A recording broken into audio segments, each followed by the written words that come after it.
قرآن کے بعد جو سب سے افضل کتاب ہے وہ ہے بخاری۔ امام بخاری نے یہ صحیح بخاری 16 سال میں لکھی۔ جب بھی کوئی حدیث لکھتے ہر مسلک کا بندہ یہ بات مانتا ہے، ہر کلمہ گو مسلمان مانتا ہے، کسی پر تنقید نہیں، لیکن ہم کسی کو چھیڑتے نہیں، اپنا عقیدہ چھوڑتے نہیں۔ اور گج وج کے یہ بتا رہا ہوں کہ اگر یہ بات ہو کہ صحابہ نے نہیں کیا تو پتہ ہے امام بخاری نے جب بخاری لکھی تو ہر حدیث کو جب کتاب میں درج کرتے تو حدیث کو درج کرنے سے پہلے غسل کرتے، جسم پر خوشبو لگاتے، 2 نفل پڑھتے، پھر اتنا عمل کر لینے کے بعد بخاری میں حدیث کو درج کرتے۔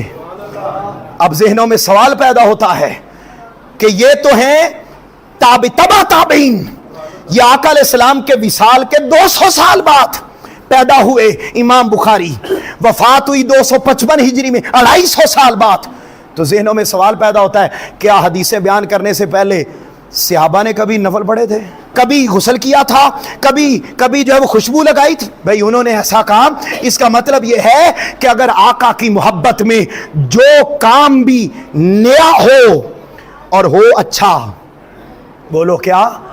میلاد پاک کی محفل کی اور اس میلاد پاک کی محفل میں قرآن پڑھا گیا، اچھا ہے یا برا؟ نعت پڑھی گئی، اچھا ہے یا برا؟ بولیے اچھا۔ مصطفیٰ پاک کی سیرت، آپ کی صورت، آپ کا کردار بیان کیا گیا، اچھا ہے یا برا؟